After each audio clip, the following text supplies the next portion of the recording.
வணக்கம். குடியரசு தினம். குடியரசு தினம் school, colleges, business places, government டிபார்ட்மெண்ட்ஸ்ல எல்லா இடத்துலயும் நடக்கிற ஒரு முக்கியமான நிகழ்வுனே சொல்லலாம். அதே போல குடியரசு தினத்துக்கு ஒரு அவேர்னஸ் கொடுக்கற விதமா நிறைய காம்படிஷன்ஸும் நடத்தப்படுது. அதோட லீவ்ஸும் கொடுக்கறாங்க. இருந்தாலும் நம்மள சில பேருக்கு குடியரசு தினம்னா என்ன, குடியரசு தினத்துக்கும் சுதந்திர தினத்துக்கும் என்ன வித்தியாசம் அப்படின்னு சின்ன சின்ன டவுட்ஸும் இருக்கு. ஸோ இதை பத்தி தான் இந்த வீடியோல பார்க்க போறோம். குடியரசு தினம் அப்படின்றது ஜனவரி மந்த் 26 அப்ப ஒவ்வொரு வருஷமும் கட்டாயமா நடத்தப்படுது. நம்ம நாடு எப்ப குடியரசு அடைஞ்சிச்சுன்னா 1950 ஜனவரி 26 அப்ப குடியரசு ஆனது. இந்தியாவில் முக்கிய தேசிய விடுமுறை நாள்ல இந்த நாளும் ரொம்ப முக்கியமான நாளாக வகிக்குதுன்னே சொல்லலாம். 1946 டிசம்பர் 12 அப்போ ஒரு ஃபிக்ஸடான பொலிட்டிக்கலை உருவாக்குறதுக்காக ஒரு டீமை கிரியேட் பண்ணியிருக்காங்க. அதுக்கு ஹெட்டா நம்ம அம்பேத்கர் அவர்களை போட்டிருக்காங்க. அந்த டீம் கவர்மெண்ட்டுக்கான ஒரு சட்ட அரசியலமைப்பை ரெடி பண்ணி 1947 நவம்பர் 4 அப்ப சப்மிட் பண்ணியிருக்காங்க, தலைவரான அம்பேத்கர் அவர்களோட சேர்த்து. இந்த சட்ட முறைங்கிறது 2 வருஷம் 11 மாசங்கள் 18 நாட்கள் சேர்ந்து எழுதி முடிக்கப்பட்டதுன்னு கருதப்படுது. இந்த அரசியலமைப்பு சட்டத்தை சப்மிட் பண்ணதுக்கு அப்புறம் நிறைய எதிர்ப்பு பல விவாதங்களுக்கு அப்புறம் நடைபெற்றுச்சுன்னு சொல்லலாம். கடைசியா ஜனவரி 24 அப்ப 1950 அந்த வருஷத்துல 308 நாடாளுமன்ற உறுப்பினர்களோட இங்கிலீஷ் அண்ட் ஹிந்தி லாங்குவேஜஸ்ல கையால எழுதி கையெழுத்திடப்பட்டதுன்னு சொல்றாங்க.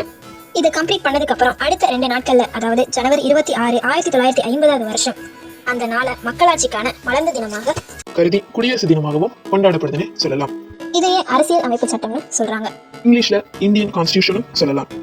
இந்திய சட்டம்ங்கிறது 1935 இருந்து தான் தனக்கு ஏற்ற மாதிரி கொஞ்சம் கொஞ்சமா மாற்றப்பட்டதுன்னு சொல்லலாம். இதுக்காக ஒவ்வொரு வருஷமும் ஸ்கூல்ல, காலேஜ்ல, பிசினஸ் பிளேசஸ்ல, வீடுகள்ல, சொசைட்டி பிளேசஸ்ல நிறைய காம்படிஷன்ஸும் நடத்தப்படுது.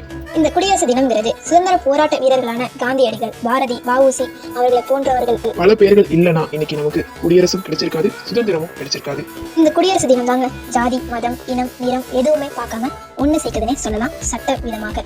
இதை நிறைவேற்றும் விதமாக ஒவ்வொரு வருடமும் டெல்லியில இந்தியன் ஆர்மி மூலம் 21 துப்பாக்கியில வணக்கம் சொல்லி தேசிய கொடி ஏற்றி தேசிய கீதமும் பாடப்படுகிறது. இந்த குடியரசு தினம் அப்போ துணிச்சலான வீரர்களுக்கு பரம்வீர் சக்ரா, அசோக சக்ரா, வீர் சக்ரா அவார்ட்ஸும் கொடுக்கப்படுது. அன்றைய குடியரசுத் தலைவரால அதோட அந்த தினத்துக்கான விழிப்புணர்வு நிகழ்ச்சியும் நடத்தப்படுது. இந்த தினம்ங்கிறது குடிமக்களோட உரிமையையும் ஏற்றுக்கொள்ளப்பட்ட தினமாகவும் கூறப்படுகிறது. அதுக்காக லீவ் டேஸும் கொடுக்கறாங்க. இந்த குடியரசு தினம்ங்கிறது மக்களால் தனக்கான தலைவரை தேர்ந்தெடுக்கிறதுக்காக இந்த குடியரசையும் உருவாக்கி இருக்காங்க. உலகத்திலேயே மிகப்பெரிய சட்ட விதிகளை கொண்ட நாடும் நம்ம இந்திய நாடு தானாங்க. இந்தியன் கான்ஸ்டிடியூஷன்ஸ் தான் இருக்கிறதுலே பெருசு. இப்போ நம்ம 2023 வருஷத்துல இருக்கும், அதாவது 74வது குடியரசு தினத்தையும் கொண்டாட போறோம். அதே போல ஒவ்வொரு வருஷமும் நம்ம இந்திய நாட்டுல டெல்லியில நம்ம நாட்டு சுதந்திரத்துக்காக போராடி உயிரிழந்த இந்திய படை வீரர்களுக்காக இந்தியா எல்லையில உள்ள அமர் ஜோதிக்கு வீரவணக்கம் செலுத்திவிட்டு அதுக்கப்புறம் குடியரசுத் தலைவர் மூவர்ண கொடியை ஏற்றுவாரு. ஒவ்வொரு வருஷமும் தலைநகரான டெல்லியில குடியரசு தினத்தப்ப குடியரசு தின விழாவுக்கான அணிவகுப்பு கட்டாயம் நடைபெறும். அத்தோட அது முடிஞ்ச வருஷத்தோட மிகப்பெரிய அளவிலான நாட்டுக்காக பெருமை சேர்த்த ஒவ்வொரு படை வீரர்களுக்கும் அவார்ட்ஸ் கொடுக்கப்படுது. அதே போல ஸ்டேட் லெவல்ல ஆளுநரால கொடியேற்றப்படுது. டெல்லியில நடந்த மாதிரி அதே போல ப்ரோக்ராம்ஸும் நடக்குது. காவலர்களோட அணிவகுப்பும் சரி, அரசு துறை விதவைகளையும் சரி, பண்பாட்டு நிகழ்ச்சிகளும் நடக்குது அந்த மாநிலத்துக்காக. அந்தந்த மாநிலத்துக்கு பெருமை சேர்த்த காவலர்களுக்கும் அதே மாநிலத்தில் விருதுகளும் வழங்கப்படுது. அதே போல ஒவ்வொரு வருடமும் குடியரசுத் தலைவர் கொடியேற்றும் போது ஒவ்வொரு நாட்டுல இருந்தும் ஒவ்வொரு முறை ஒரு சீஃப் கெஸ்டும் அழைக்கப்படுறாங்க. முதல் குடியரசுத் தலைவரான ராஜேந்திர பிரசாத்திலிருந்து இன்று இருக்க திரௌபதி முர்மு அவர்கள் வரை நாட்டுடைய குடியரசான சட்ட திட்டங்கள் இன்னைக்கு வரைக்கும் மக்களுக்காகவே ஏற்றப்பட்டுச்சுன்னு சொல்லலாம்.